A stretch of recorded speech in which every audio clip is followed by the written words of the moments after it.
Welcome to the Still Life podcast, a series of 21 topics, with each episode exploring the practical nature of the spiritual experience.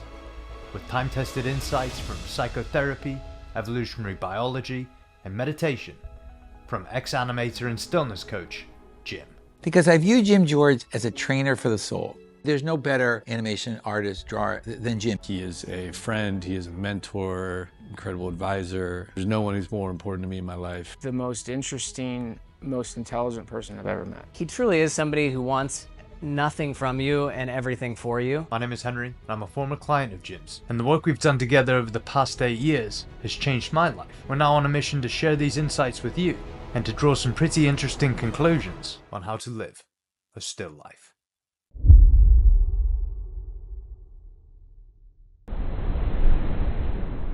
Well, hello, Jim. Hello, Henry. How are you? Well, you are looking at the luckiest guy on earth, and I hope you realize by now I mean it. I know you do, and I love how truth is subjective, because I really do believe that I'm the luckiest guy on earth. Well, I like that. That's a good little contest we'll continue to have, hopefully. Yeah, until the day that we die. Yeah. I am all the more well off because of this, being here with you, and I mean it. I love these times that we have together. Oh, God. Well, Jim, don't get me started this early, all right? Because this one's... Today's topic is, I think, something that I dwell upon a lot. My relationship to it has changed. I think that it will continue to change. Yeah. I'm excited to learn about how you've dealt with it. And, it's a pretty emotional topic, because we're talking about death. Yeah. And I just... I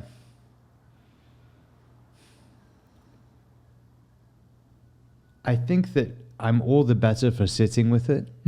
Good for you. And considering it more, Yeah. but it doesn't make it easier, Yeah. if that makes any sense. Sure, it does. So, as always, and this is a deceptively simple question that I say deceptively because I believe it to be a hard one to answer. But what is death, Jim? Well, you're just going to dive right in there, aren't you? Yeah. So, before we dive right in and attempt and get caught up in defining a word, a symbol, in order to keep this elephant in the room at arm's length, to stay dissociated from it, I'd like to suggest that for purely practical reasons, purely survival reasons, that for most of us, death, first and foremost, is a story. It's a kind of dissociated, arm's length, third person kind of narrative that we tell ourselves, individually and collectively, in lieu of a better strategy, in order to just keep going, day in, day out. I mean, it's it's like life's hard enough without throwing this monkey wrench into the middle of it. But I'd like to suggest something that may sound a little crazy at first, then, as it begins to settle, hopeful. I'd like to suggest that death has some surprisingly life-affirming qualities to it, if we will just get to know it. If we'll stop dissociating from it, stop trying to push it away, keep it at arm's length. So, with that in mind, I'd like to suggest that each and every one of us is telling a slightly different story. Each and every one of us has a slightly different orientation toward death, based on our unique life experiences.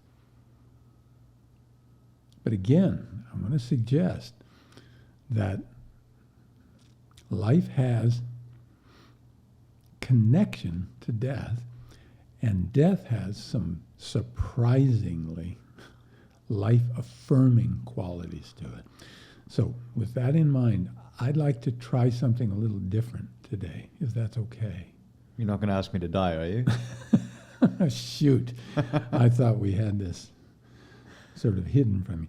No, what I can see the gun under the table, Jim. It's a glass table. What I'd like to do is ask you, just for a moment or two, to forget about the podcast altogether. Trust me, that's a narrative as well. For just a few minutes, forget that there's anyone else here. Forget about what we look like, what we sound like to other people, and what do they think. Okay? Just get very quiet and go inside. Breathe. And as you let that breath out, go farther inside. Go inside to that space that's reserved for when no one else is around. That space where things get real. That's it. Now, you tell me, Henry, stay right here. What is death?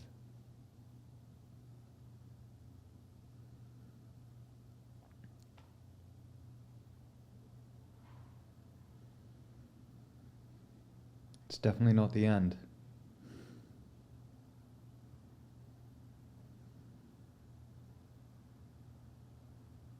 What is it?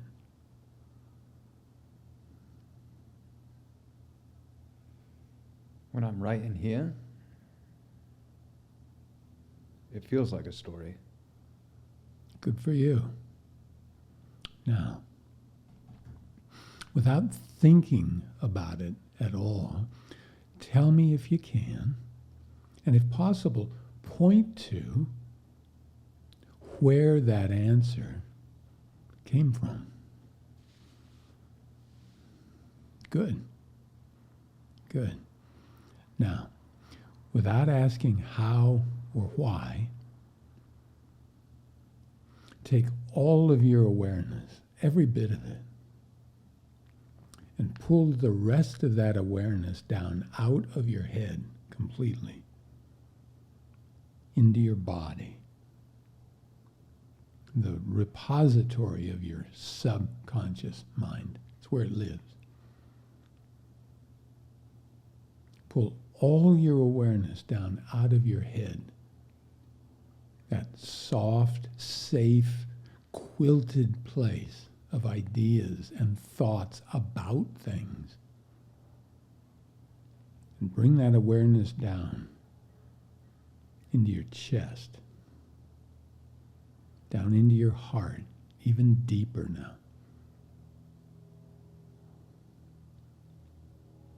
No thoughts, no words down here.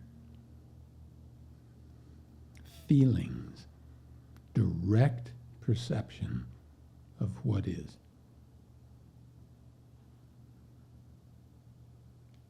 Bring your awareness down even further, Henry, down into your belly, down into your gut. Almost as if you can sense your head up there somewhere doing whatever it's been doing all this time. But down here, there's some very real but very different intelligence there in your heart.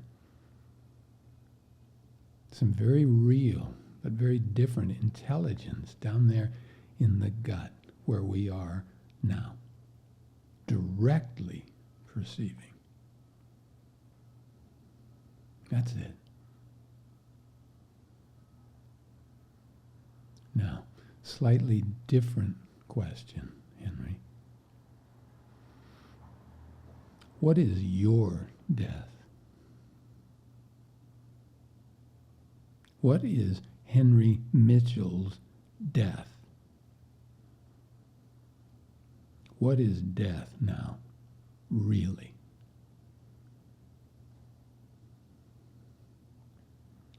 The end of what I know. Good for you. Good for you.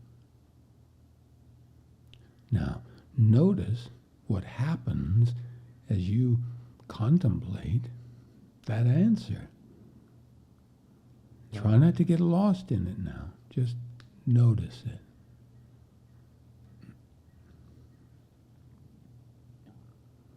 Don't be too quick to answer what happens. Notice it. Feel it. Perceive it.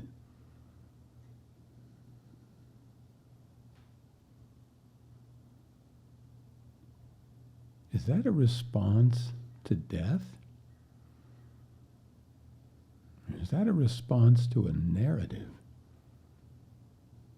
Is that a response to the unknown? Is that response an effort to know the unknown? Maybe the unknowable?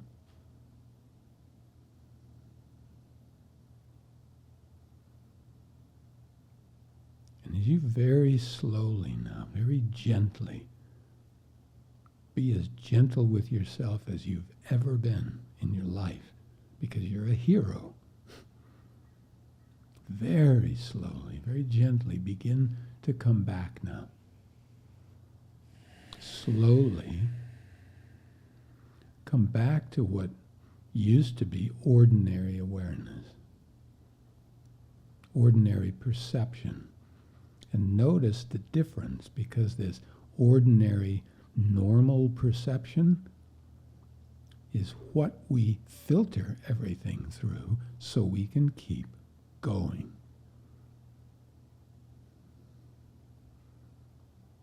And as you come back up, having been willing to begin to feel, to directly perceive this thing, do you remember from our belief podcast, not knowing the answers to these deep, nagging, existential questions? Who am I? Why am I here? How did I get here? Where am I going? What's going to happen to me? Not knowing the answer to those questions feels to us very much like falling. And remember from our control podcast, feeling that we can't control those things feels even more like falling. And we hate falling. We'll do everything we can to stop falling, including making up stories in our minds. And remember, thank you so much for these topics. From our stories podcast, we take people, places, things, events from our world. People, places, things, events that we may not understand. We may not be able to understand. And we certainly may not be able to control. We convert those things into symbols in our mind. Symbols that we can control, that we can understand. We can manipulate them in our mind. We can weave them into narratives, into stories that make us feel a lot better about things. And then in this neurological sleight of hand, we project them right back out onto the world, and we call it reality. And we don't feel like we're falling anymore.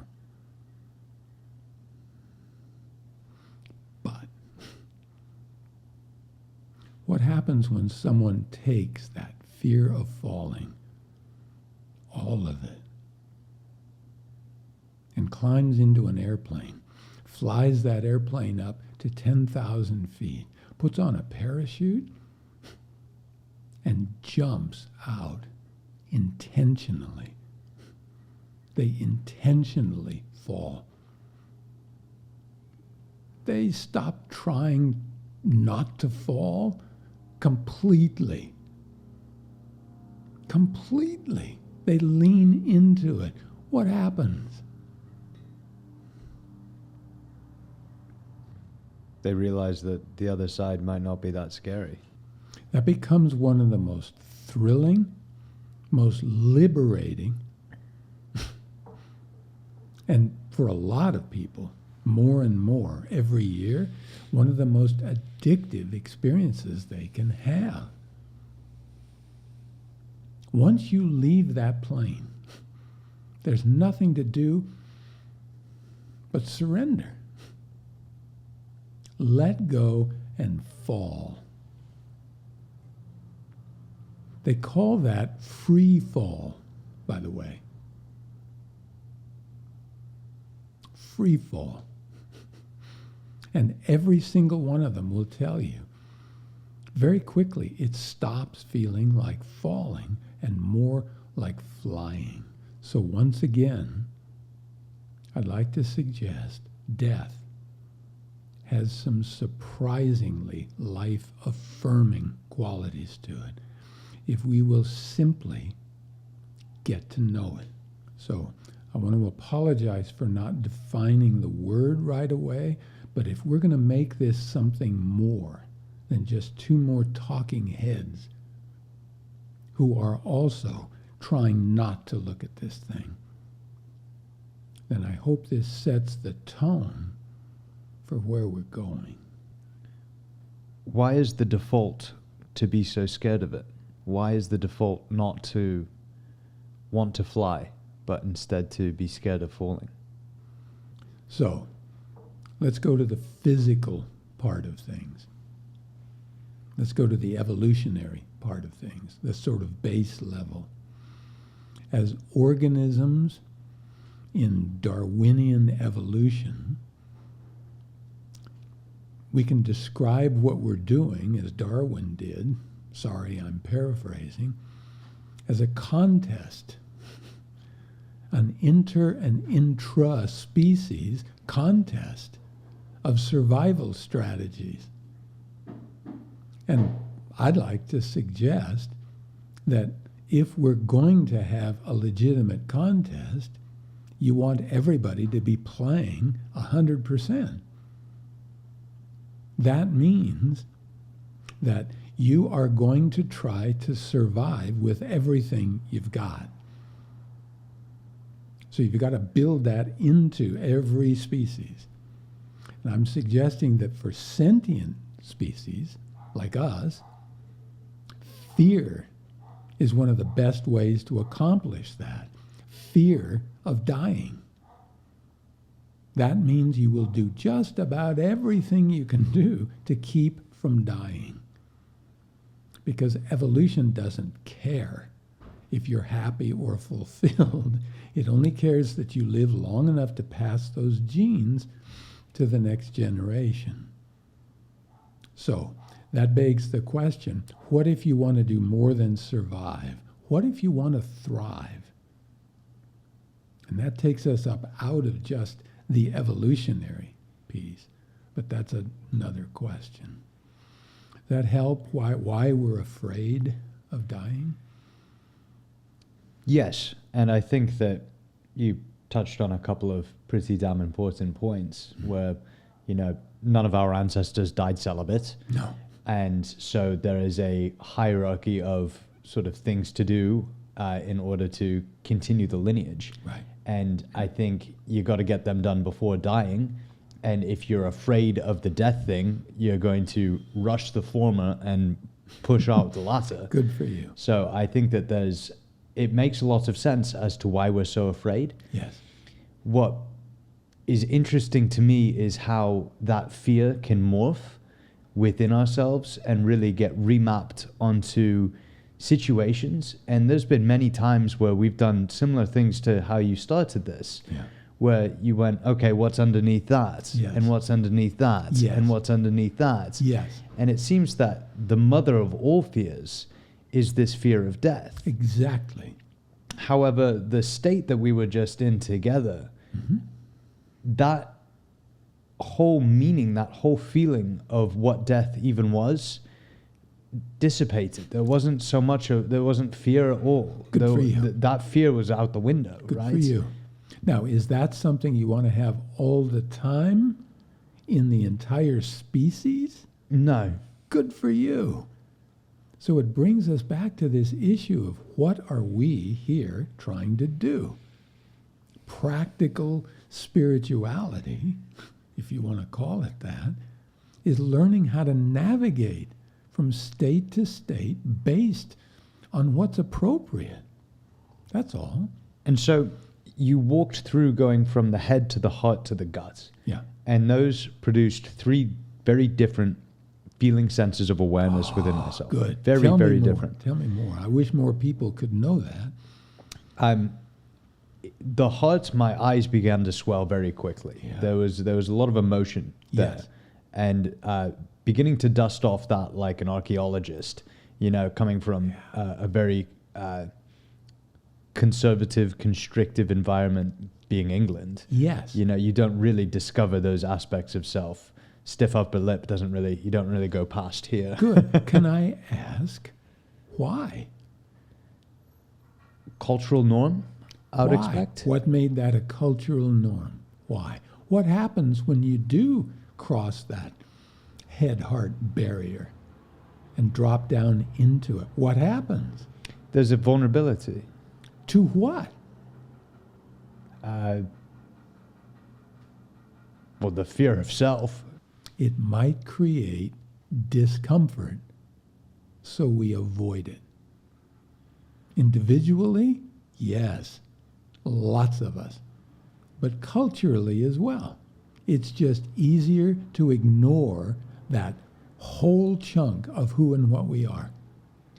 And what's quite interesting too is that when you look cross-culturally, there's an aspect of, you used the word hero earlier, one of sort of the hallmarks of a hero as such, or one of the fantasies of a hero as such, is this lack of fear of death. You know, they'll look death straight in the eye. You know, we've heard all of this stuff before. Yeah.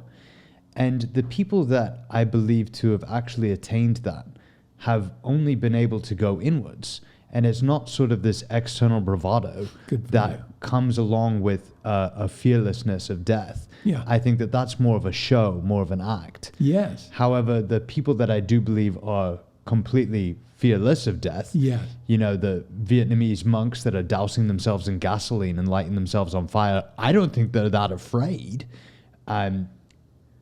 depending on the state Good that they're for in. you. It's always state dependent there. Good for you. But I think that what I'm trying to get to here is that it seems interesting that the stories that we tell ourselves at different points around the globe all lionize this sort of heroic ability. And I think that heroism is really intrinsically tethered to an ability to reproduce better, because, you know, everybody wants the hero to have great hero-like children. Sure. And so I think that that fantasy is in place, but what's just been interesting for me is that it's communicated in the wrong way, because I think in order to really understand and dissolve that fear of death, you have to look internally. Yet a lot of these cultures that are lionizing it, and I speak for the Western cultures that I'm most familiar with, don't have the roadmap to really understanding how to do that or how to get to that place. Yes. It's taken me half of a decade to understand that I can feel from my heart, right? Yes. And so I just think that that's a very long-winded way of saying it's pretty incredible how when you change your state and you change the location of where you are aware from, yes, the fears disappear, or they change shape, or Good they morph. for you. we become more fully human. Yeah. Isn't that interesting? Are you scared of death? So, which you are you referring to? My body will do just about everything it can to stop from dying. The question is, how much am I identified with my body?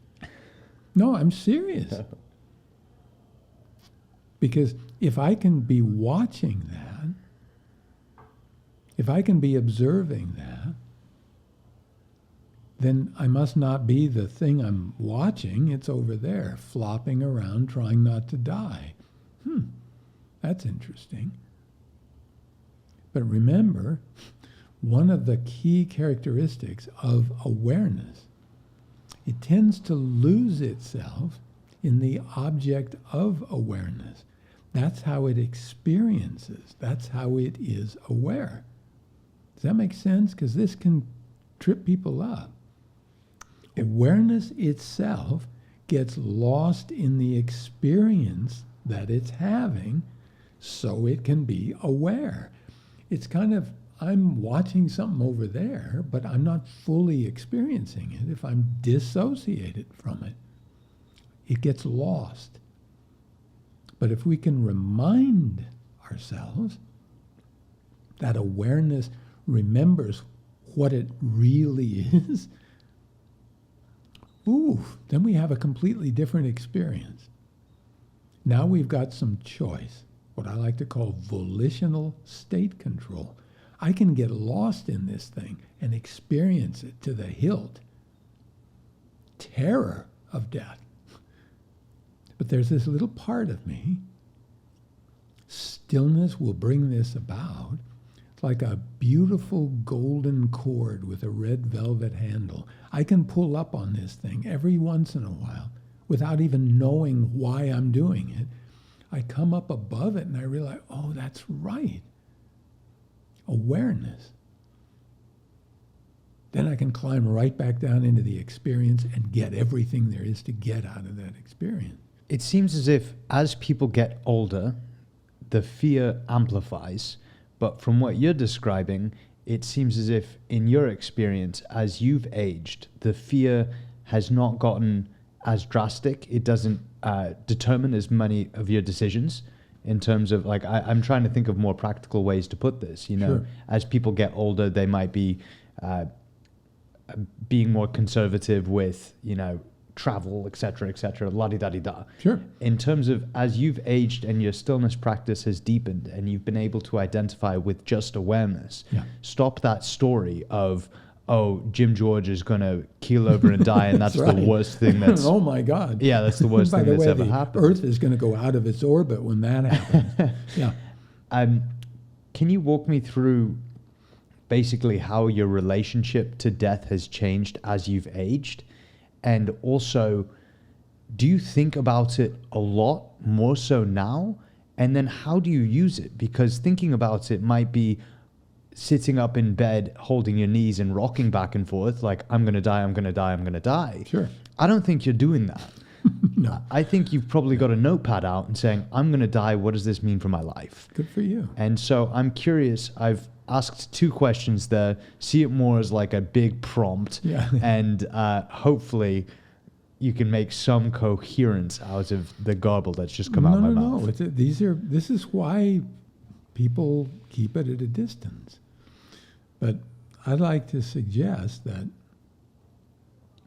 our relationship to death is really a big part of the problem, because if you don't know it and you don't want to know it and you just keep pushing it away, you miss out on the gifts that it has to offer. It's a great teacher. It's a great friend. And if that sounds like some sort of woo-woo or children's book stuff, no, this is coming from my heart, from my experience. First, we go through sort of stages as human beings in our relationship to death. And these stages, I'm not talking about the stages of loss that Elizabeth Kubler-Ross talks about. Once you're in it, the stages you go to. I'm talking about our stages of life. Because when we're first born, we're ignorant of death. We have no idea what death is.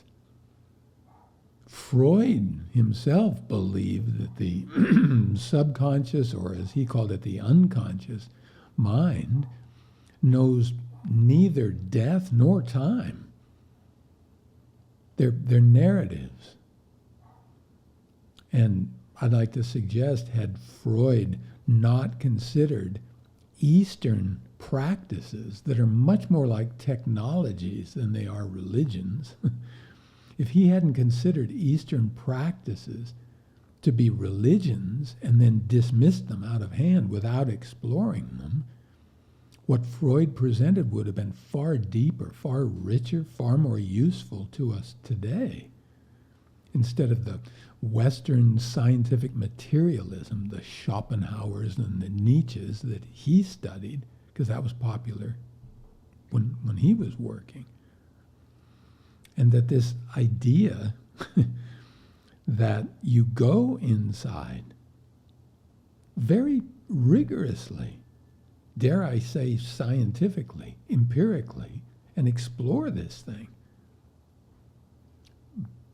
But he and so many others tried to objectify a subjective experience. Do you get how goofy that is? Trying to make a subjective experience into an object that you can hold out here is like trying to describe color in terms of black and white. Good luck, but you're not going to get very far. You have to be willing to say, okay, this is a subjective experience. I'm going to go in and explore this. And that's exactly what these Buddhists, for one, did. They were brilliant, and they laid out strategies for dealing with this. They have a great, I don't mean to speak for all of them as a unit, because practicing Buddhism is like practicing anything else. You get better. But they have great strategies for not only dealing with death, but embracing it. So the second piece is you talk about going through a lifetime. I'd like to suggest, vis-a-vis death, the time to learn to swim is not when you learn that you're drowning. When you've discovered that you're drowning, that's not the time to pull out your handbook and say, okay, how do I swim? It's too late.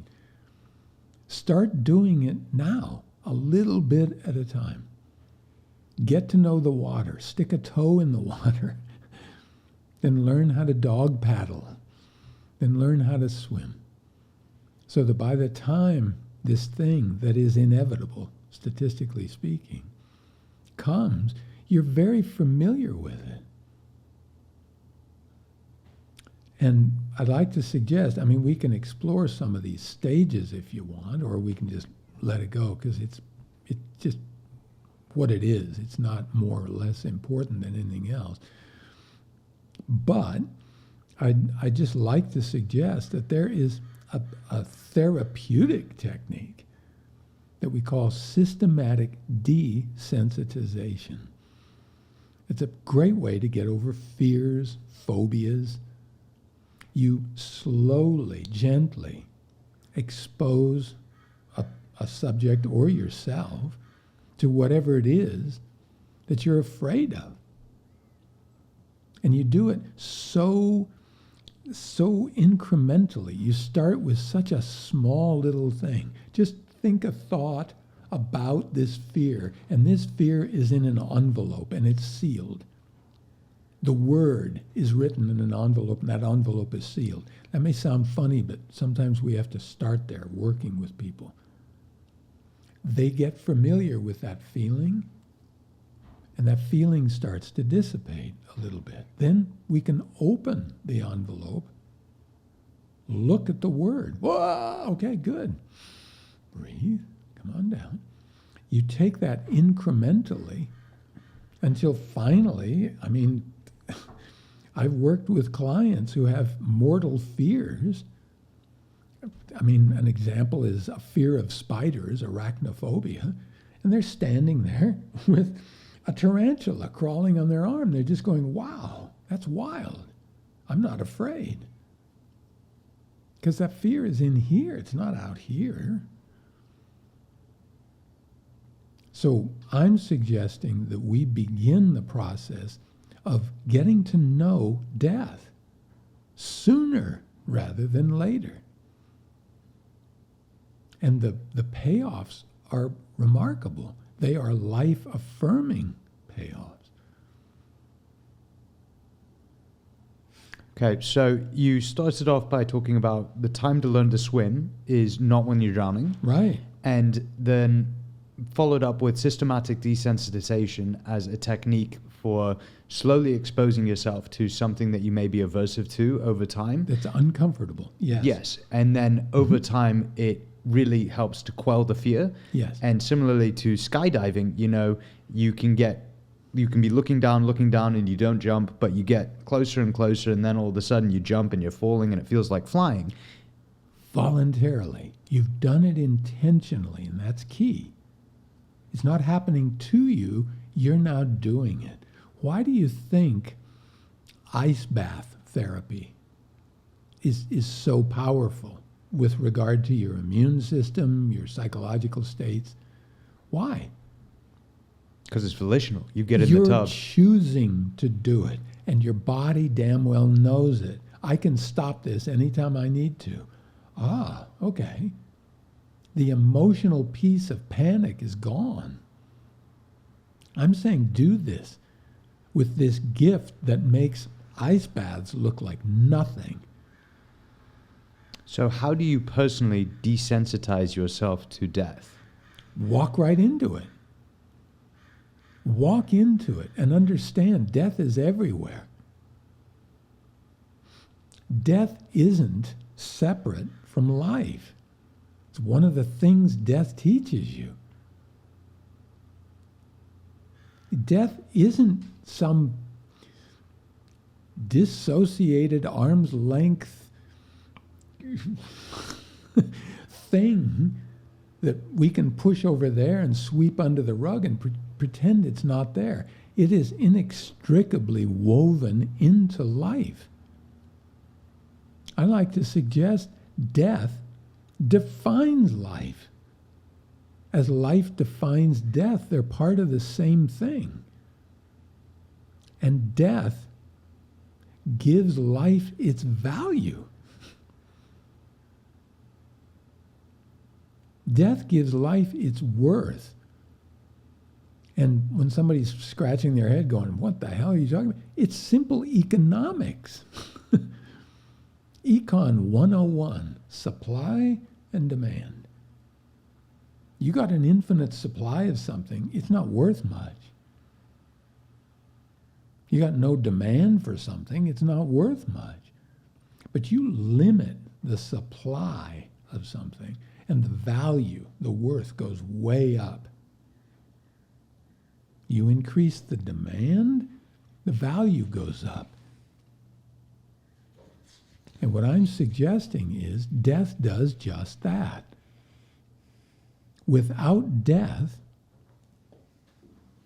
we, Homo sapiens, would spend eternity wandering around as self-absorbed, narcissistic, fearful farts in a windstorm, trying to figure out why we're not happy and fulfilled. Death gives us that.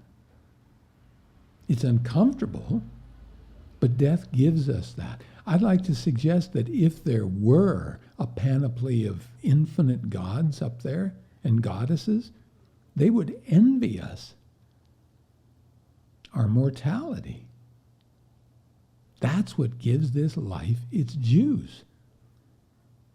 It's what allows us to squeeze every calorie out of every split second we're alive and not just throw it away like teenagers do. They're not aware. They're not paying attention. They've gone from ignorance to denial of death. So they're just cruising around, just doing whatever they're doing. But I'd like to suggest they're not fully human yet. I'm suggesting you're not fully human until you fully embrace not just the idea, but the reality. I, not somebody else, I'm going to die. Now you're having a human experience. And I'm suggesting that almost everyone that I know is laboring under the just self-created delusion that they're in fact not going to die. Yeah, la, la, la, la, la. It's this denial of it. Now, they won't tell you that because that makes no sense. And it's not even like they're going to live forever. It's not even that well thought through. It's not that rational. It's just in order to keep going, I'm not going to die. I'm going to be the one person, statistically, in history who's not going to die. That's actually going on at a very deep level.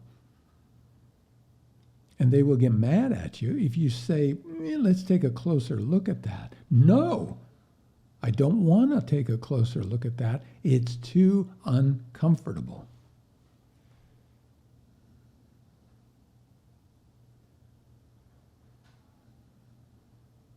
Death is a great teacher, first and foremost. And what I'm really getting from this is that what death has taught you most vividly is how to live in a way that you feel as if you are thriving, that you feel as if you are juicing the lemon and that And the you are rind and everything else. Yeah. And to me, that is indicative of death showing you how to extract integral meaning from life. Yes. Yes. And I think that that's really quite a wonderful example, because I used this as a thought experiment earlier this week, thinking to myself, okay, if we only have, and I say we as in the two of us, if we only have 6 months to live, what is it that we want to do for this world? And it led to a fundamentally different decision set than the one that I was considering before. Yes. Yes. And that was a thought experiment. That was in my head. Oh, now keep going. I'm excited now, after having been reminded of where I can put my awareness, as to whether I want to do more experimentation coming from different areas of my body. Yes. And I think that is really going to be fruitful, because it will help to dissipate a lot of the fear. It will. Because that's a primarily fearful question. You know, if we're going to die in 6 months, what do we want to do? Yes. That fear sparks some urgency, and that has a very good resulting action of, okay, let's do something important. Let's do something with integral meaning. Good. So that we don't do what you were talking about, which is dilly-dallying. Yes. And, ignoring. Wasting it. Yes. Exactly. What's the difference between let's think about what if we're going to die in 6 months, and hello, Henry, it's Dr. Philby. By the way, we got your test results. Get your affairs in order. You're going to die. And most likely within the next 6 months, max, you got 6 months to live. So sorry, but I've got to get back to my other patients. Click. What's the difference? Firstly, to touch upon another topic that you touched upon earlier, belief. Yeah. I would dump a whole lot of belief in that story based on the status that the authority figure of a doctor has. Yes. And so I think that that in itself would spark a lot more fear than just sitting down and being like, what if I were to die in 6 months? Right. And what would you do with that fear, Henry? Being a physical human being who's identified with his body, what would you do with that fear? Freak out? Seek a second opinion, because obviously I'm not going to die. I'm telling you, it's death is in life if you want to look for it. And it is not just a good teacher, it's the best teacher. It's the best of friends. Death will teach you things that you couldn't or wouldn't learn otherwise. Like a good friend, death will tell you things that no one else will. Even things you don't want to know, because it is important that you know them. That's the most life-affirming thing I can think of. But I don't want to get off the track. Keep going. There's a law called Cunningham's law, which is that if you want to get the best answer on the internet, instead of asking the right question, pose the wrong answer. And then you get a bunch of righteous, indignant people that will tell you that you're wrong and will tell you why. Oh, right? interesting. Okay, it's a good motivator. I haven't heard of that one. And so what I would like to do is try and reframe the past few topics that we've talked about to see if I can condense and summarize what I believe to be how to use death practically based on the topics that we've talked about. Good. So from our first topic of meaning, it's a feeling state that one can choose, and if one believes in, is more important than pretty much any other feeling state, right? And you can ask Viktor Frankl, because that got him through a couple of concentration camps. I think it was 4, and they weren't the easy concentration camps. They weren't the Club Meds either. No, they were the hard ones. Yes. And so if you use death, you can basically ask yourself some really important questions, like how can I extract the most meaning from my life? Good for you. Right? And then when conducting and concocting a story, you can believe in that story. And I've done this quite practically because the experiences that I've had with Stillness, and we can use the one at the beginning of this conversation. Sure. It has showed me that there is so much more to understand about this world by just exploring whatever it is in me, right? Rather than trying to explore the depths of the ocean or go to Mars. It's like, well, holy shit, I've not figured out anything in here. Yeah. And so that to me has a lot of integral meaning in terms of sharing that with other humans because of its ability to help loosen the grip on some of these primal fears that I think are driving a lot of pretty terrible decisions that have been made at scale. Good. Right? Good. And so I think that I buy into that story, that still life and stillness can help to loosen the grip of fear within ourselves by stopping the story. Yes. With that pause of story, you can insert a different story, a different fragment, a different narrative, and you can believe it. If you continue to believe it over time, you will identify with it. And through that identification, it then changes your habits. It changes what you focus on. Because if I'm focused on sharing stillness, then I exclude some other activities that don't necessarily all line up towards what that means to me and to other people, right? And so that helps you to break habits. It helps you to laser in on focus, and it also helps you to moderate, to choose what it is that you want to understand the realms of, and not to necessarily take to excess, but it helps to exclude other activities. So to me, it seems as if death kind of zips all of this up together in terms of how can you reorient your life towards a life well lived if that well lived aspect is rooted in a deep feeling sense of meaning, which I believe my life to now have, and I know the alternative.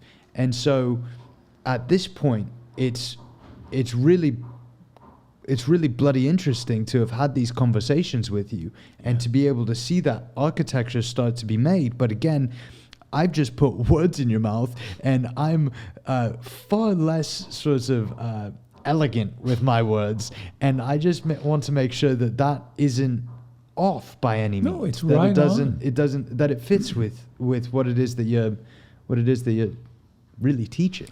It does.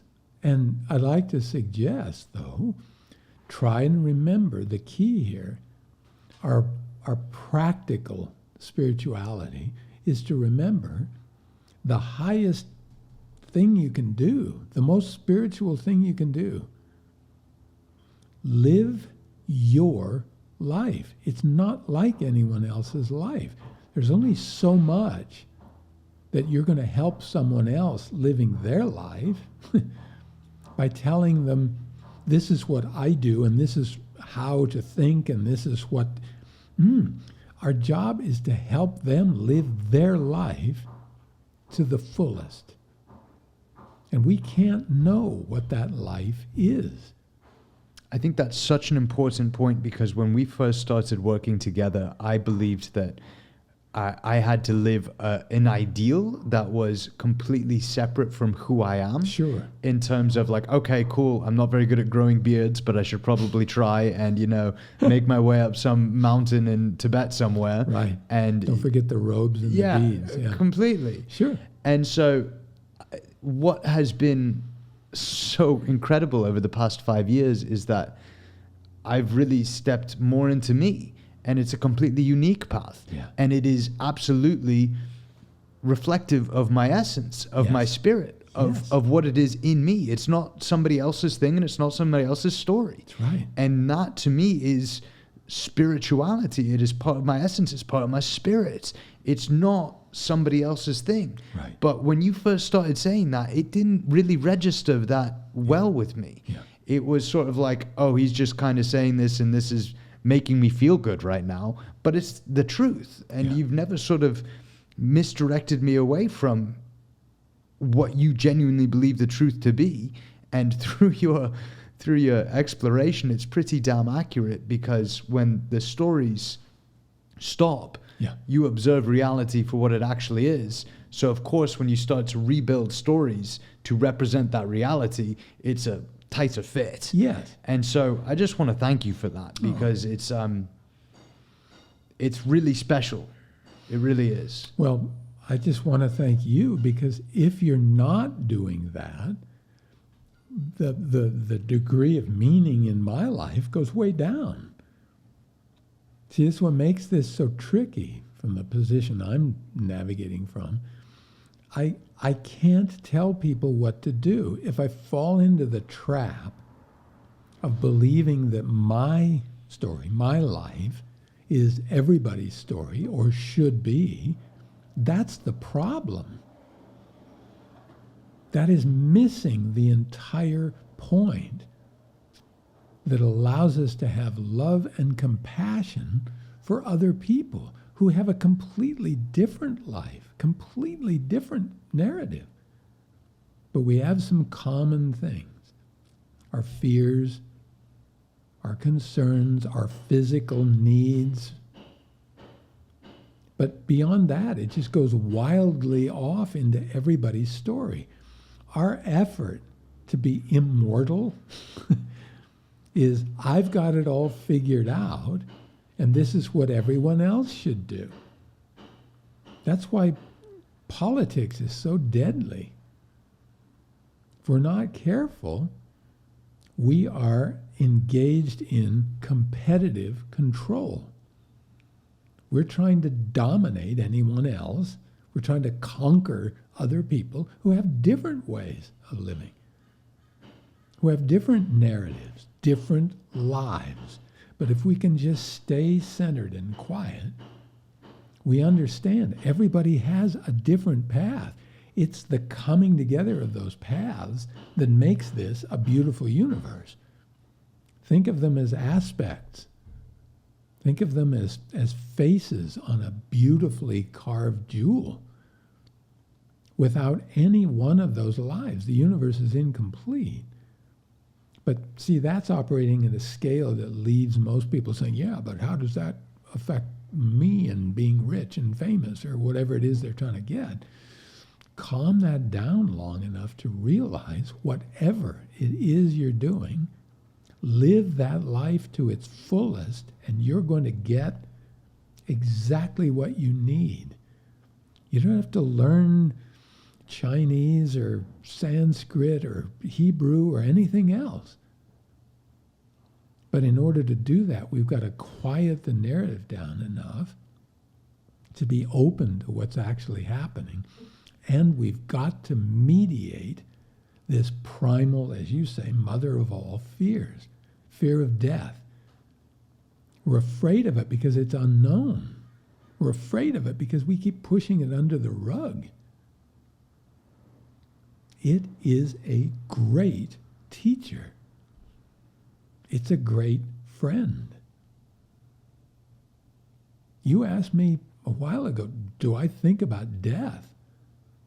Every day I think about death. I keep it right here, like a dear friend, because it will tell me things no one else will. And it is so powerful, so relentless, so inevitable, that it is the only thing strong enough, powerful enough, inevitable enough to pull my head out of my own assets, my story, long enough to realize that's not what's going on. I don't know of anyone who is performing that service for me like that. I don't have any teacher in my life that is anywhere near as great a teacher as that. Listen to the things death will teach you. Not only is death not separate, dissociated arm's length from life, it is informing. It is giving life its value, its worth.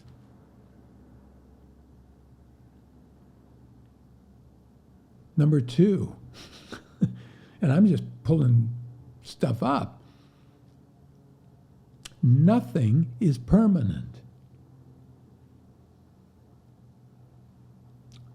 I'm sorry, Susie, there's no Santa Claus. If you keep believing there's a Santa Claus, you're just going to start suffering more and more and more. That story has served its purpose.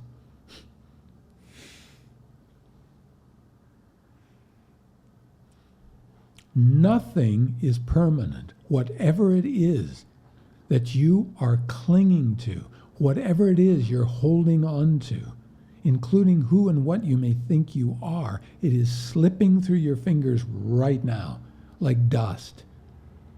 Not even dust.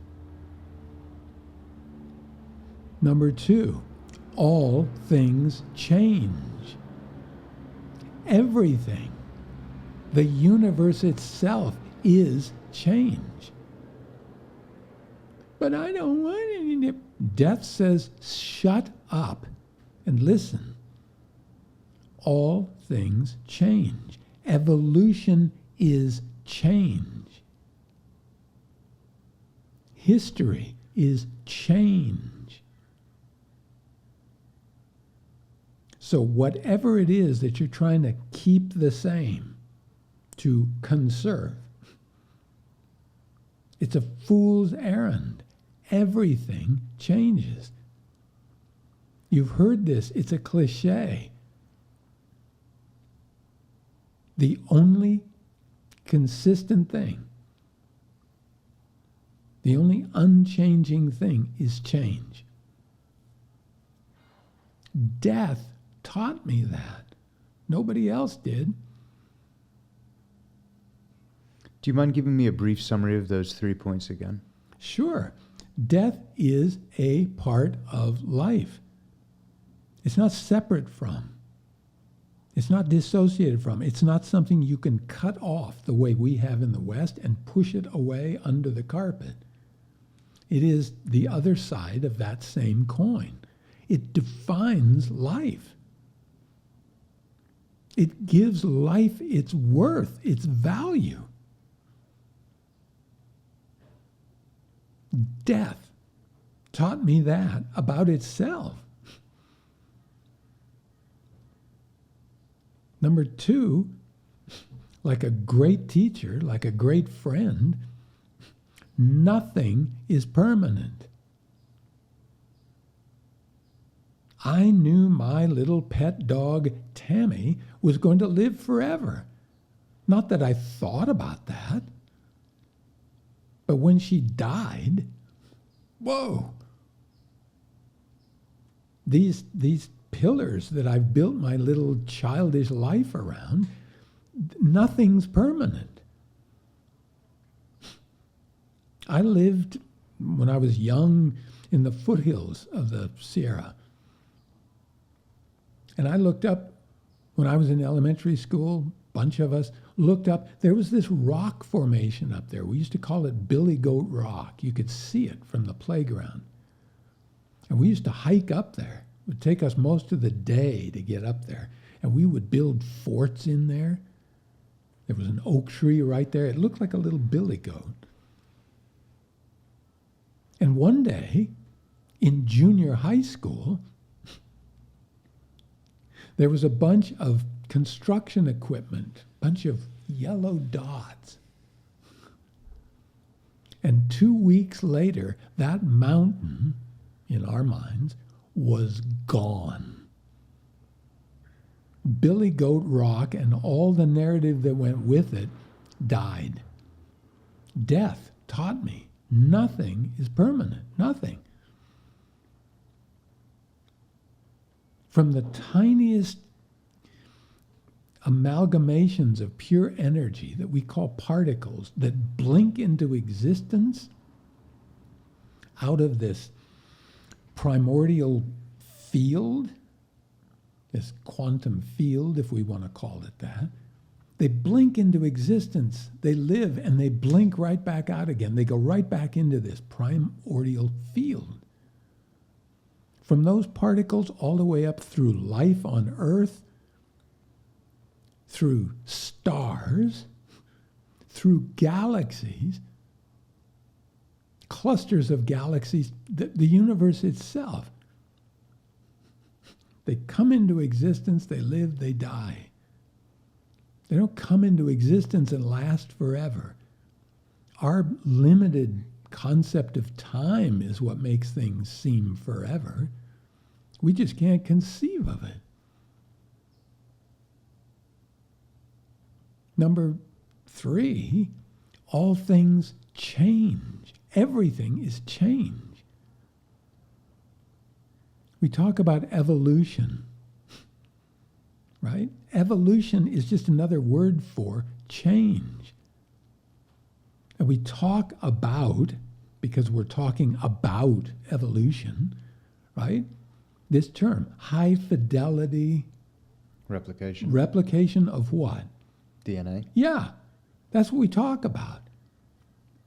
You know what we forget when we talk like that? What makes evolution work is the break in that high fidelity.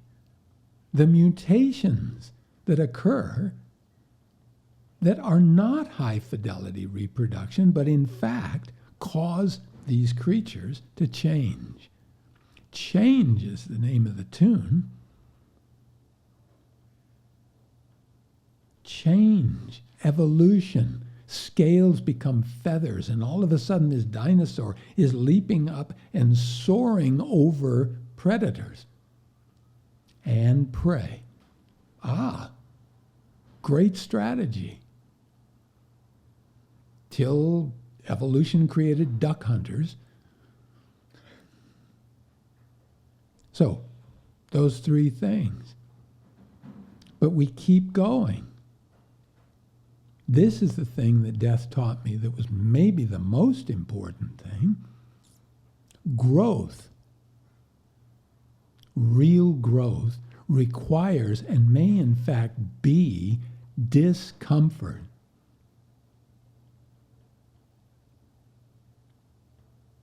Nobody would tell me that because I didn't want to hear it. I wouldn't like them if they told me that. Death didn't care. It told me that anyway. It taught me that.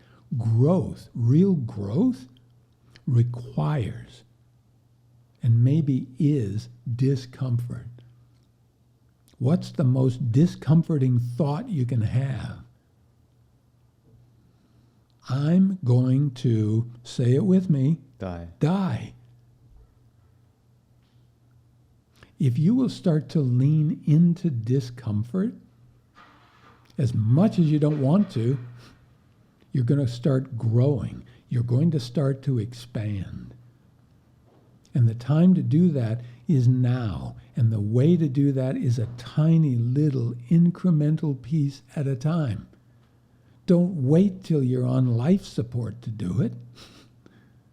Embrace it now, a little bit at a time. Again, why is this happening ice bath therapy so popular? Because it's cushy? Because it's comfortable? Discomfort is growth. Look around. Look at nature. Anything that's growing, look at it. It's struggling to grow. But what's on the other side of that discomfort? Whoa, I'm not even the same person I just was. I'm not even the same creature I just was. Growth. I learned that in the gym, of all places, back in the Pleistocene era, when dinosaurs ruled the earth. When I learned at a time when resistance training was coming into its own, they had a phrase that caught on. No pain, no gain. What they didn't understand is that's a principle in physiology. It's called Wolff's Law. In this particular case, in a human being, you stress a tissue. You stress bone. And remember, stress is the thing we're all trying to avoid. You stress bone, and that bone is going to grow along the line of that stress, proportional to the stress. It's a physiological correlate to Nietzsche.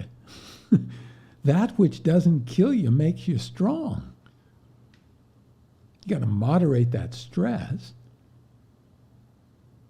So it got to the point where that discomfort of going up and down and your legs felt like they were on fire. Like, why would anyone do that? Because 6 weeks later, I wasn't the same person. 6 weeks later, I was stronger. It got to the point where, and I'm still here, 60 years later, it got to the point where if I didn't feel that searing pain, I was unhappy. And that then started mapping onto other things in my life. Growth is discomfort. Embrace that discomfort. Start with death, a little bit at a time. Little bit at a time. Don't take something that's so uncomfortable it's going to break you and make you not do it, but a little bit more every day. I do that every day with things. I look for and embrace a doable piece of discomfort, much to the chagrin of my poor wife, because it seems like I'm some masochist. I'm not. It's so pleasurable. It's so meaningful to come out the other side, because you don't get that while you're suffering, while you're struggling. In the midst of the discomfort, it has to be a new narrative. And then you test it. I have never experienced discomfort and not come out the other side of it bigger, more expansive, more grown, different. And the last piece, given our scenario with all this noise, death taught me that there is surprisingly little in this world, let alone the universe, that we can control. Surprisingly little. You cannot control death. You can't control when, where, how it's going to happen. And we hate that. You realize there are people who will actually kill themselves so that at a very deep level, they feel a sense of control. I'm choosing when, where, and how I'm going to die.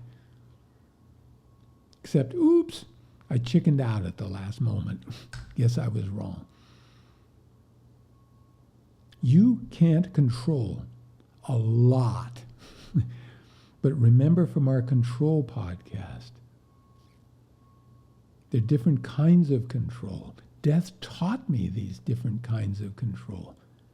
Competitive control, where you're trying to dominate, where you're trying to compete with, that's a whole other thing. Cooperative control is where it's at. And remember our metaphor for cooperative control, where you work with these things that you can't control, was sailing. When you sail, you're not able to control the weather, the wind, the ocean. What you can control is yourself, your boat. You can control your attitude, the position of that keel, the rudder, and the orientation of the sails relative to these things you have no control over. And if you'll cooperate with it, you can navigate wherever you want to go. I'm saying that with cooperative control, we can learn to work with death. And we can navigate this life. We can get where we need to go. We can live a better life. And those are just some of the things death has taught me. But remember, I'm a geezer. I've been doing this a long time. I've had several experiences where I was right here with death. That's very different than doing it academically. I've worked with a lot of clients who've had what they call NDEs, near-death experiences. Changed them for the better, every one of them. Would you wish that on somebody? Death will give you what you need and doesn't care if you don't like it. I don't mean to go on, but this is important stuff. Okay, so if I were to just spit that back to you, what has death taught you? Firstly, that it's a part of life, and not to dissociate from it. If you see it as something that's integral to who you are, because it is, and that's a truth, and not hold it at an arm's distance, it has a lot to teach you. So you bring it close to yourself, and you realize that it is helping you to realize that everything is change. Everything is moving. Everything is transient, even yourself, because of course death's going to teach you that. It's like, well, even the thing that you think is everything, your subjective experience, is going to have a pretty drastic change one day, right? And then it helps to illuminate how everything is evolving with that change. That evolution is, it's moving in a kind of direction where it's growing to a degree, because to me, evolution and growth, when you were talking, they're fairly similar. And you use the example of how DNA mutates, and it's what is changing that actually is beneficial, not what remains the same. And so when you say that death has taught you that everything is change, it helps you to understand that change from our subjective experience is uncomfortable, but leaning into that discomfort is what leads to growth. And that growth is what gives you an integral sense of meaning. Again, that end little twist, I could be putting words in your mouth there. That's beautiful. Yeah. You also mentioned that you've had a couple of experiences where you've been this close to death. Mm-hmm. You've spoken to me in the past about how you've done different types of breath work that have helped you to glide right past the perception of your death. Mm-hmm. Are those the same thing? No, I don't usually talk about these other things because it's like, who cares? I mean, everybody's got experiences, but the ones that were very instrumental in helping me change my attitude about death, oddly enough, were I got to get to know it. And again, what I'm suggesting is get to know it a little bit at a time. Don't go from 0 to 60 in 1 second. Although you said that you do have some clients that have had near-death experiences, and going from 0 to 60 in 1 second has actually been helpful to them. It has, highly traumatic. Yeah. And so the question is, how much discomfort, how much growth? So I'm suggesting there's a practical way to do this where you don't have to flatline on a gurney somewhere on the side of the road. But yeah, getting to know death is very, very important. You also mentioned earlier that getting to know your own death, that was a stress that you put on it. Yeah, it's not something that just happens to somebody else.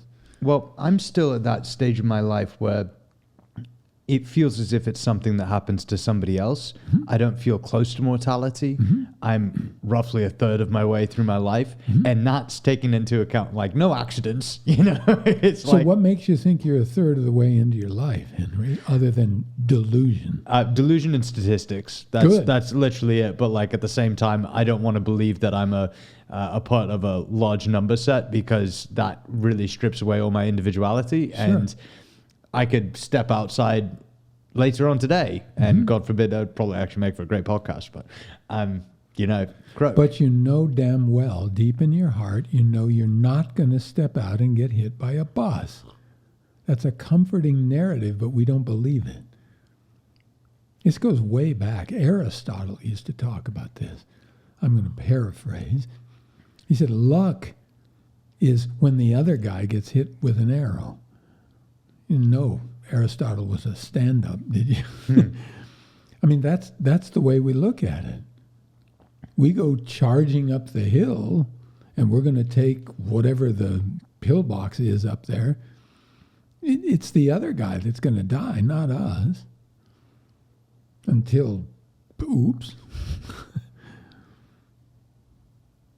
So, yeah, we keep this narrative so we can keep going. We stay ignorant, and then we go into denial about it, and then we resist it. We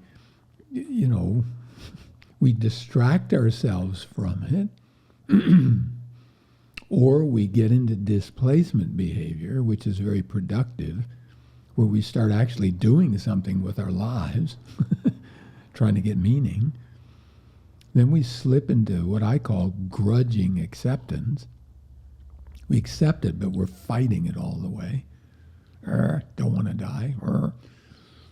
Okay, that's when we slip back into the previous one, and we oscillate back and forth. And finally, there's what I call liberation.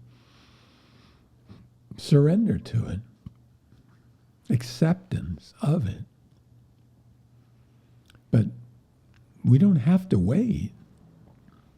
We can start early.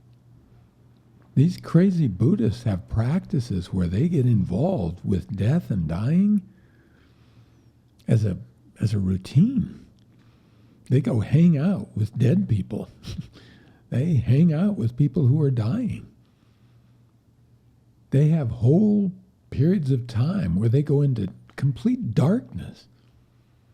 No light. Weeks on end. What do you think that does to your narrative? But we don't tend to do that here because we want to just la la la. We want to deny it. Do you think that death is the end?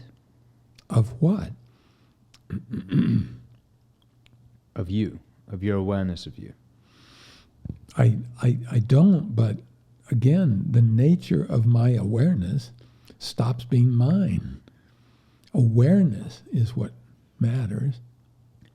Jim, as aware of Jim, yeah, that's going to stop. But as awareness does what it does, that is, engender itself in everything to some degree or another, well, no, it's not. But I just like to suggest birth is prenatal death. I mean, we're swimming around in this amniotic, kiddie pool. We don't have to do anything. We don't have to eat. We don't have to breathe. Little amphibious creatures. Life is great. Then all of a sudden, I'm getting shoved down this dark tunnel. Oh my God. Is this a near-death experience? My skull's getting crushed. The environment that was so cool is literally extruding me like toothpaste.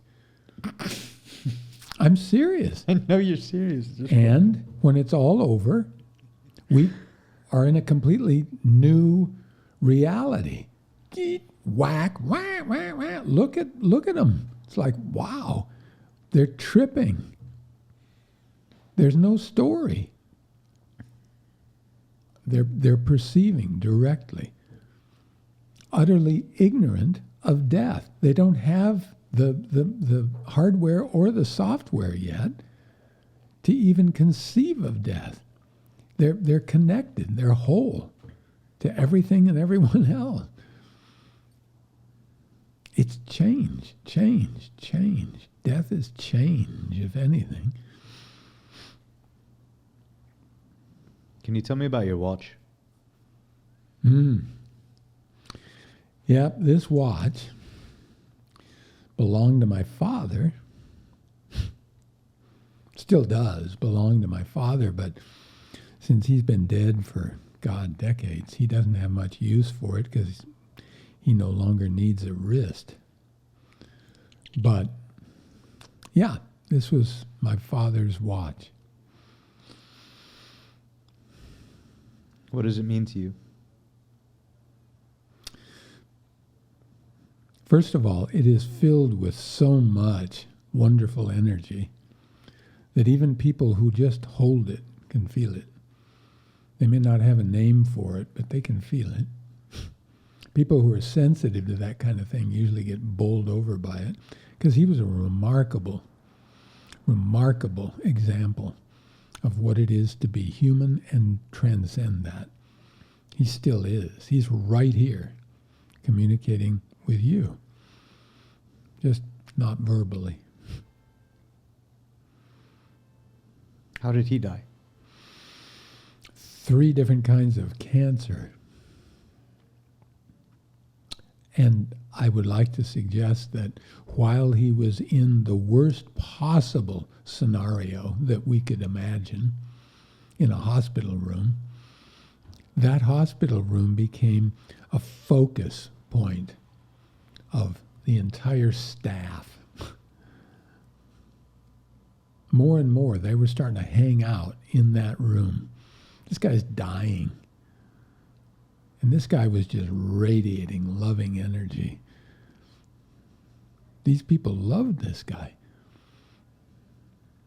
because he wasn't a fearful, myopic, self-centered, narcissistic pile of struggling protoplasm. He was a loving, transcendental spirit. And they could feel it. He was helping them. They just loved hanging out in there with him.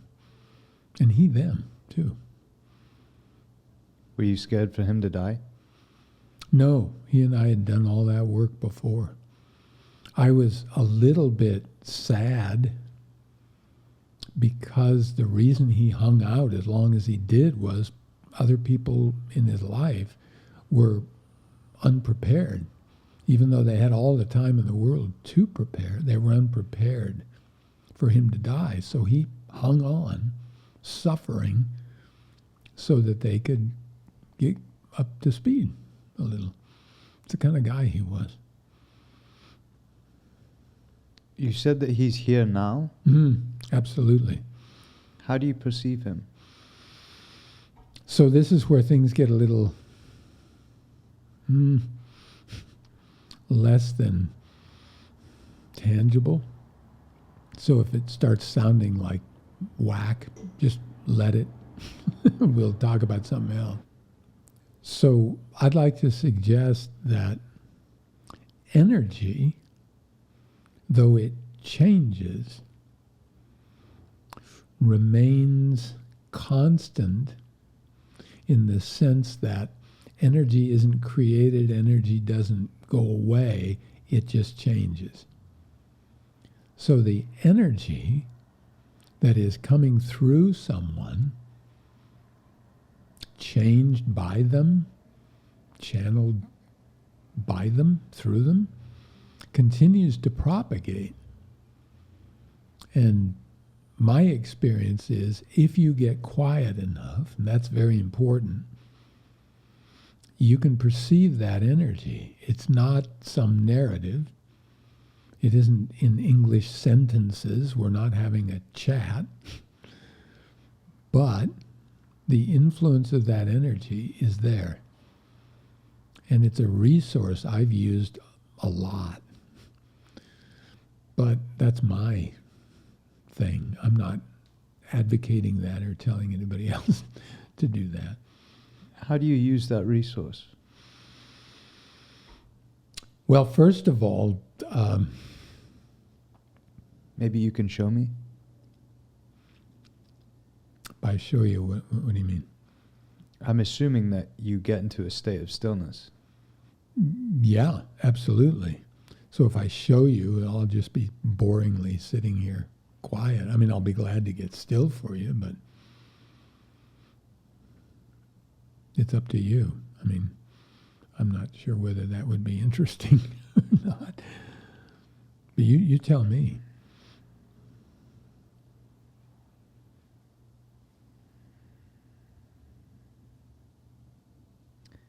I remember that before each and every one of our events that we hosted, when we had the space, that you would spend at least 60 minutes calling in the army, as you would say.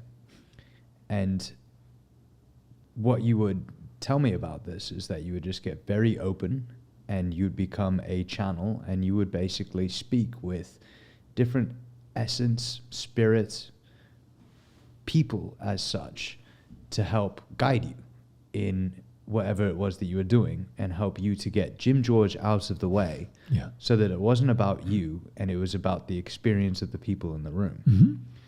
Truman George was one of those people. Yeah. And I remember you telling me about this. And about 4 years ago, I thought to myself, you know what? We've got 75 minutes to kill before our next event. And I've got some time on my hands. You know, why not drop into that space? Yeah. And I asked to just speak with Truman. I just wanted to hang out with him. I wanted to feel what that was like. And sure enough, I had this impulse to go check the computer room. And I was like, no, I'm here to speak to Truman. I'm not here to get distracted and play around with the computers right now. Sure. And for those of you who don't know, I did a lot of the tech stuff that would basically back you up on stage. Yeah. And after a couple more minutes of this sort of incessant urge that would not go away, I got up and I checked the computer room, and sure enough, one of the tracks hadn't been looped correctly, which would have left you on stage with your pants down. Yes. And that gave me all of the evidence that I needed to shape a new belief that has helped me to loosen the grip and the fear that I've had for my own parents dying, because I don't feel as if they're going to go anywhere. Yeah. Because I feel as if I can feel them, even if they're not there, even if they're not here right now and they're still alive. Yeah. I can feel them. And that to me is liberation, because that has, as much as I'm trying to bait you into an answer that's convenient for my narrative, Sure. to me that has exposed a belief that there is not necessarily an end as such. And that coupled with this, it's sort of like a barbell. I have this paranoia that it could end any minute, and so I'm going to give it everything I've got while I'm here, coupled with it doesn't. Yeah. There is no end. Yeah. And those two together, holding those completely contradictory beliefs within my mind, has helped me to eliminate all of the fucking fluff in the middle, all of the nonsense, all of the distraction. It's helped me to really orient towards what is it that I really believe that I'm here to do. And I mention all of this because I still speak to Truman. I think that that's a really, that he is a beautiful energy. He is. And it is, yeah. I guess the reason that I was asking you to show me rather than to tell me would be more so to basically have more of an insight into how you talk to yourself to get into that state, to perceive him, if that makes sense. Sure. Well, we have developed here, I say we because I'm not alone. There's so much help if you're open to it. And I'm not suggesting anybody do anything they're uncomfortable with, but there's a lot of help if you just open the door. You have to make that intention. You have to open the door. We've developed a kind of a protocol that has taken decades to develop that impedes the impediments to this underlying state of stillness that is who we are. It works on a neurological level, a physiological level. It gets us down into those spaces that we touched on earlier, down into the heart, down into the belly. It works with breath. It works with quieting the mind. It works with calming the emotions. It uses different forms of breathing and pulmonary disciplines so that the things that are so distracting to us lose some of their urgency long enough for our intention to carry us through to a deep state of stillness. At the present time, there are 8 of those techniques that I stack up, one right after another. I did it before we started the podcast. And in that state, it isn't like I'm separate from this energy that we're talking about. It's in me. It's here. Things occur to me. And fortunately, this technique stack has brought me to states where I realize it isn't me. So it's not hard to be humble. In fact, I call it radical humility. It's just the patently obvious truth, self-evident truth. It isn't me. Something bigger than me is occurring. And as these things occur, you realize they're occurring for the benefit of everybody. So, a lot of these people have had this experience of being alive, being human. And they have a lot to teach us, especially if they've transcended these limitations that define us as human in the first place. Remember, that's what being human is.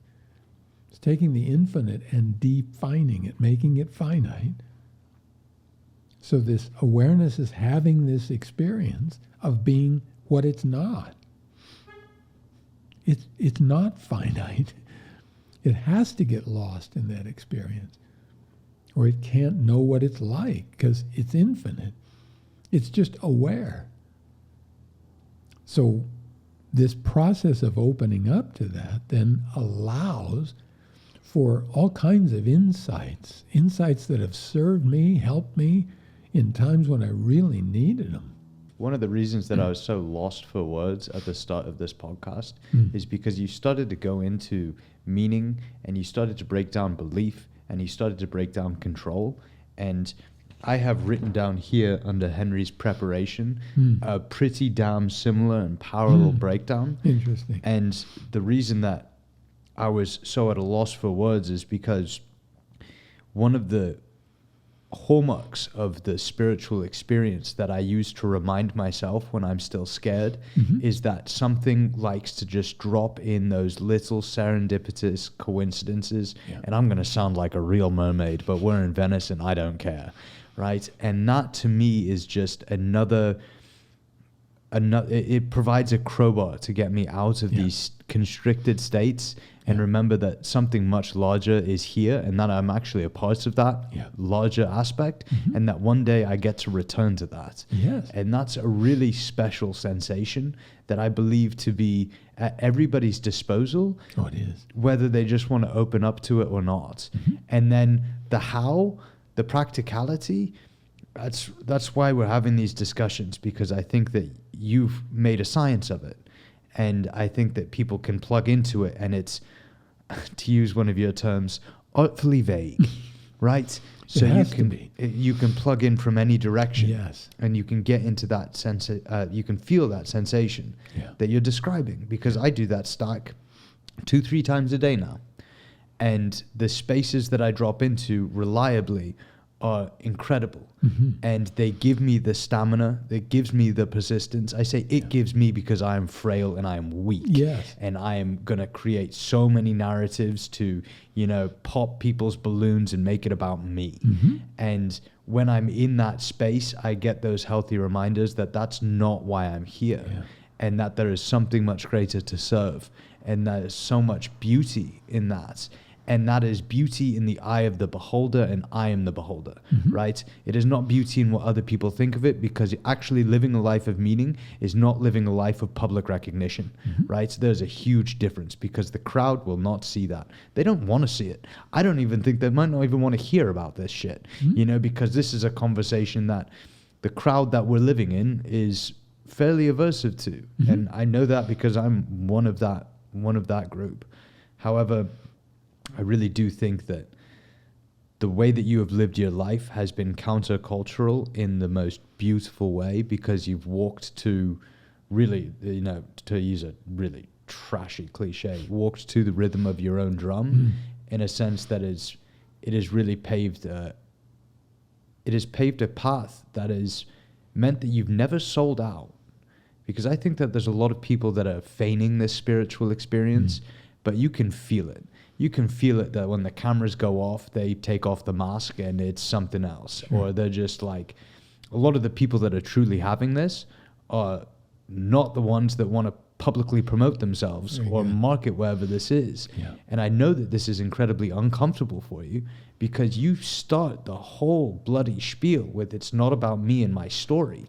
Yet you look at all of the people that have done this successfully in terms of created different roadmaps to spirituality.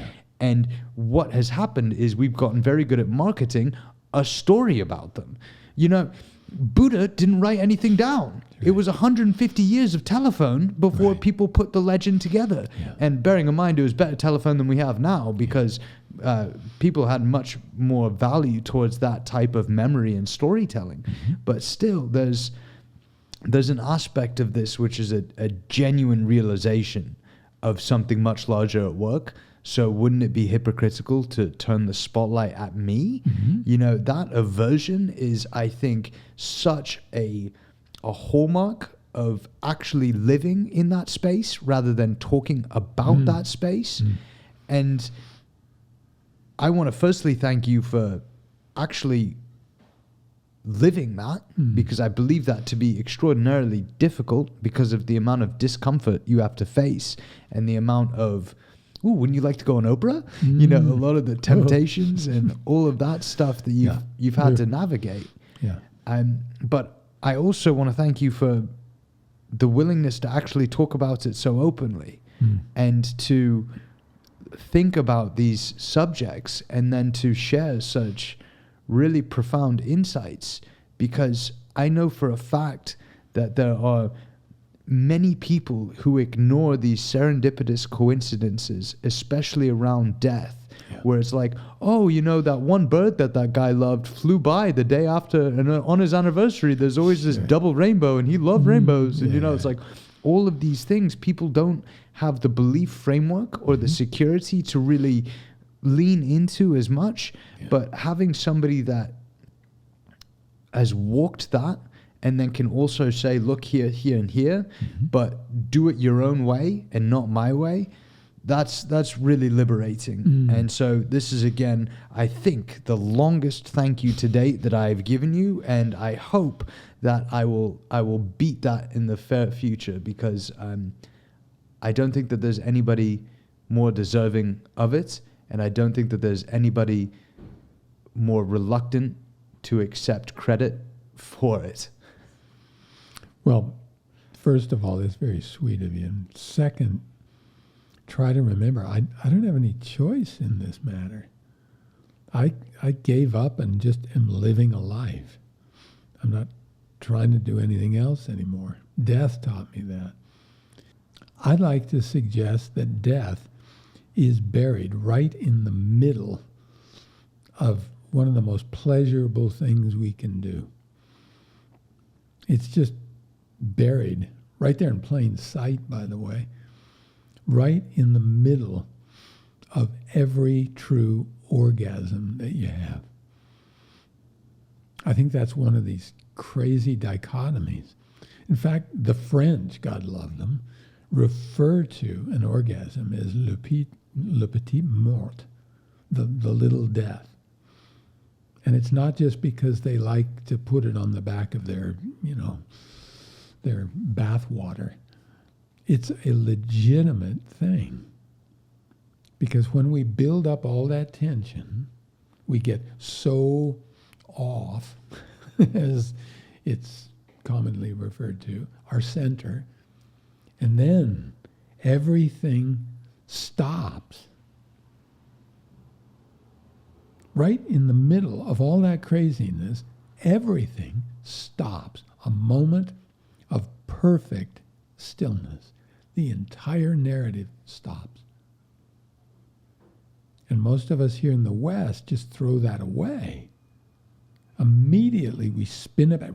Was it good for you? Yeah, it was good for me. Oh, great. What do we do? Let's do it again. Let's go get something to eat. It's a whole different thing.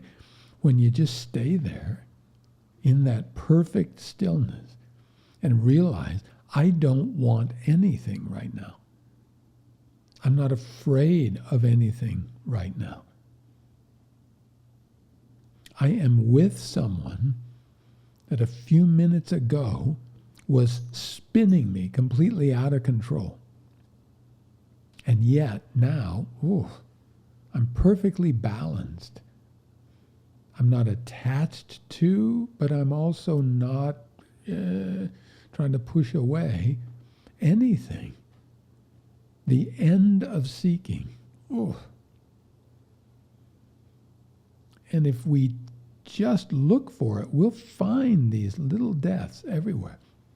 They can be a way to get closer to this big one, the thing we're so afraid of, till we get so used to it, we're thanking it. I literally thank it every day. Because again, it's teaching me, continues to teach me things. No one and no thing else would. And one of those things, that discomfort piece, growth comes via, requires, may even be discomfort. The discomfort that I've experienced being in that place that you just described The last thing I want is for this to be focused on me. It's not about me. That's the whole point. But that discomfort has helped me grow more and more and more. Doing this podcast has helped me grow more and more and more. So I'm leaning into it. I'm not resisting it anymore. I'm leaning into it. And it's really helped. So thank you. Thank you for being willing to walk this talk, because I'm hoping that over the course of this podcast, all these episodes, that the audience can see you growing and changing. I guarantee they will if they want to see it. And oddly enough, that growth is the single biggest gift you can give me, because that's what gives meaning to me. What a weird, wonderful world we're living in. That to me is another hallmark of the universe doing what it does in the spiritual experiences. When there's a glitch in the matrix, when things start folding in on themselves and it gets all tangled. Yes. That's sort of, it's not quite a paradox, but it's one of those. It's one of those. And you get that sort of mystical feeling of wonder when you're like, wow, isn't that all perfect? Yeah. And isn't that all whole? And I think that that's a really magnificent feeling that I was blind to. And now through doing this work, especially with Stillness, I have so much more of that throughout my day that I genuinely will fight you for that title of the luckiest man in the world. Good. Because there's all of these reminders that I am. Good. I've just forgotten it. Good. Stillness and death actually share a lot of really critical qualities and characteristics. Yeah, no more story. No more story. Both death and stillness will stop your suffering now by stopping that narrative. I have one more question for you. Sure. Actually, I've got a lot more, but I'm going to ask one more right now. Okay. Who are other people that you channel per se when getting quiet? And what attributes are you looking to emulate to help give you more of that sense of meaning? Well, again, we got to be real clear. When you're talking about channeling, when you're talking about talking to, I don't actually talk to them.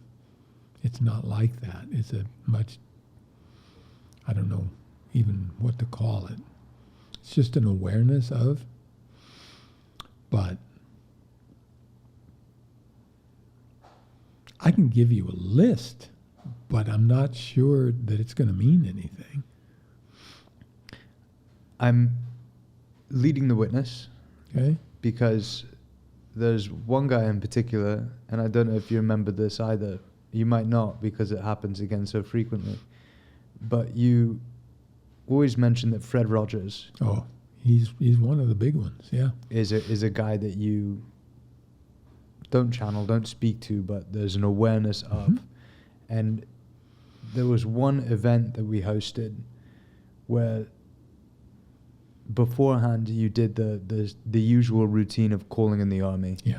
Truman George and Fred Rogers are way up there with, you know, the people that you commune with first. Yeah, 1 and 2. Yeah. Yeah. And at the end of that event, after people had all gotten still, 3 separate people in the audience mentioned that they had an awareness of Fred Rogers. It was one of those things where one guy puts up his hand and then the girl in the back goes, wait, you too? And then the other guy on the side goes, no way, you as well? Yeah. And I think that that's miraculous. And miraculous because it goes against what I believe the laws of nature to have been. And it goes against my belief framework because I think now that I've had to update that framework of belief, and that has also provided me a hell of a lot more liberation, because I know that I used to be scared of you in terms of, I don't know if you've checked, but you're not so much of a spring chicken. And I used to be a lot more concerned with your death. and I don't feel as if I am as much anymore, Right. because I don't think that you will go very far. I hope not, at least, but I don't. It doesn't bother me like it used to. Well, you've already got enough of a head start. When we get still, that's what it will feel like when this carcass stops being animated. When we get still, we stop talking, we do what we have sort of turned into a discipline, a practice that we call a dyad. The dialogue stops, the words stop, the thoughts stop, and something much deeper happens. We've done it with thousands of people now. They've all experienced it. Some have come back for more, some have just gone, "Whoa, I don't know what that is," and then forgot. You haven't. So whatever that is, remember, that's just the beginning of it. You keep getting quieter and quieter and quieter, expanding more and more and more. You are not separate. You're whole. You're complete. You are. And you're a remarkable being. My job's just keep reminding you, and everyone else I can find. Go inside and discover it. Don't compare it to somebody else. They're doing a different path. But there are tools we can use universally, as long as we keep the content out of it, to help people do that. That's all. And when we do, both death and stillness reveal a quieter, undisturbed presence, deep, deep underneath who we thought we were.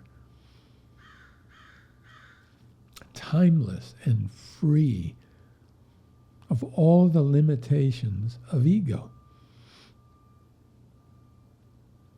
Free, liberated from all the physical limitations that make us afraid of anything. Never mind death. So, thank you for that. Keep pursuing that. And you tell me what happens as more and more and more your appreciation of this gift, this life, goes up. You start to extract every morsel of that life, and you realize you have just enough time, perfect, whether your life is long or short, just enough time if you don't waste any of it. That means keep your death right there, reminding you. Stay conscious, stay present, stay with it. And when the time comes, let me ask you a question. When you have had a really full day, you've done your best, physically, emotionally, mentally, even spiritually. You have poured every bit of it out there. As they say, you haven't left anything on the field. What does it feel like when you go to sleep? Are you afraid? What does it feel like? This is great, because there's nothing left. You wring it dry. And death is the great liberator at that point, just like sleep. So thank you. So you're wringing this one dry, Much as I can. and you're on your deathbed. Mm-hmm. Do you have a process orientation or an outcome orientation in terms of, is there anything that you would like to do or accomplish before you die? Or is it more so just racking up the number of those days that you just went to sleep Brilliant. without any worry. That another thing death teaches you. It's not an end goal. Stop it. That's a temporary stopgap strategy until you learn more about what this life thing is. It's a process. Stay in the process. Keep growing. Keep growing. Right through whatever it is, right through, oh my God, this is the end. No. I think there's something so wonderful about growth. And again, it was miscommunicated to me before, where I say miscommunicated, it wasn't. My conception of it was different. Good for you. And I kind of before saw it like it was all skipping through like poppy fields, you know, where Yeah. it's like, oh yeah, growth is it's great, you know. And then after having done it over and over and over again, especially these 5 years, being really ruthless about where is there space and what can go off and what can move out and where do I really want to go and what do I actually want to do, and answering those hard questions with that good old friend on my shoulder. Yes. Right.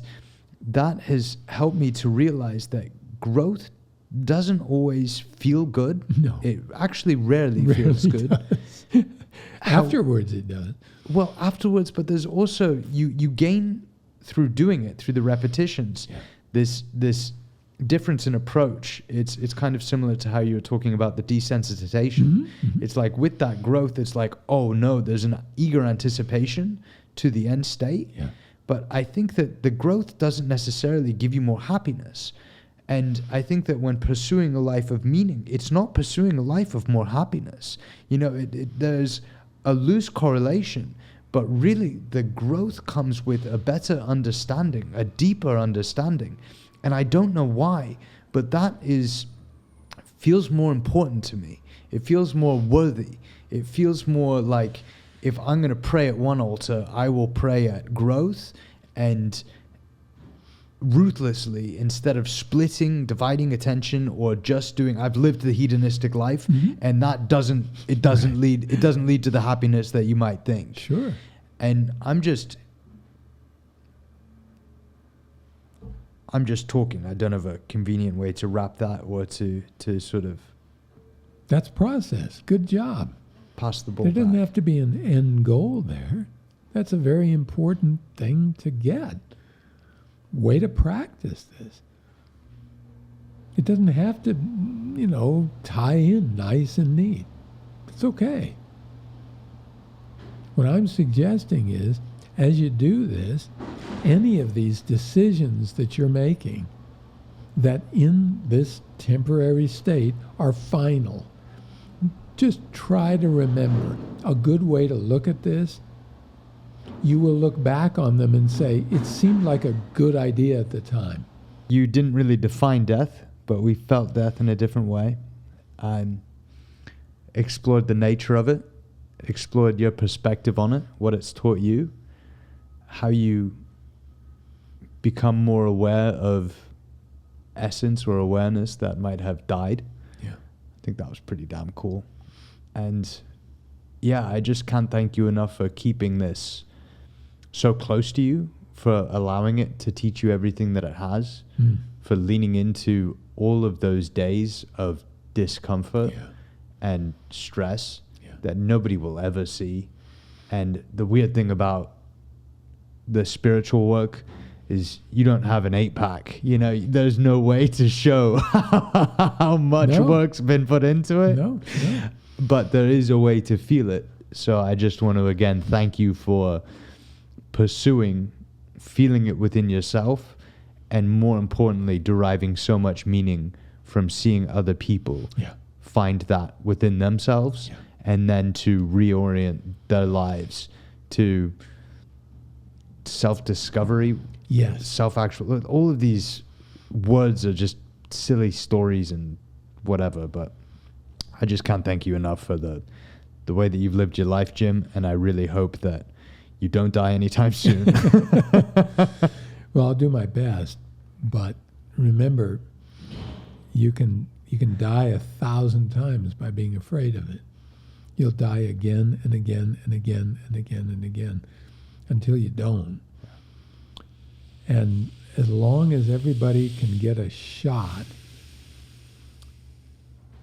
at changing course just a bit from trying to define, categorize, isolate, and dissociate from this thing called death, and actually bring it close and experience it in some other way than narrative, which I hope they're doing if they're listening and watching. And then please give it a try, a little bit at a time. We're not telling you how to do anything, what to think or why. We're just giving you tools to discover your life more, because it's not like anybody else's. And you've done a great job of that. You really have. And I hope this has been useful for you as well, because that would make us wonderfully fortunate people. Both of us, the luckiest guys on earth. Thank you. So as always, thank you so much for tuning into this week's episode. Now, if you're looking to build a stillness practice yourself, we have a lot of free resources, audios that Jim's recorded, etc., and you can see those in our show notes below. Along with that, there are also online courses that you can roll in if you want to learn more from Jim. We also have obsidian mind maps. You can see a couple of them popping up here on the screen. Now, these are really cool ways to look at the podcast information and really just get an overview of all of the podcast topics and deepen the information within yourself. And within them, there are more of Jim's recordings. There's also a lot of Jim's artwork. So if you're interested in any more still life stuff, you can find a bunch of links in the description below. Finally, I really hope that you're getting as much out of this as I have. This is why we started this whole thing in the first place, because the combination of Jim and the practice of stillness had really helped to transform our lives here at Still Life. We just wanted to make as much of that available to you. So hopefully you're getting a lot out of it, and please let us know if there's anything that you want to see more of in the future, or less of. Anyway, hope you have a lovely day. Bye-bye.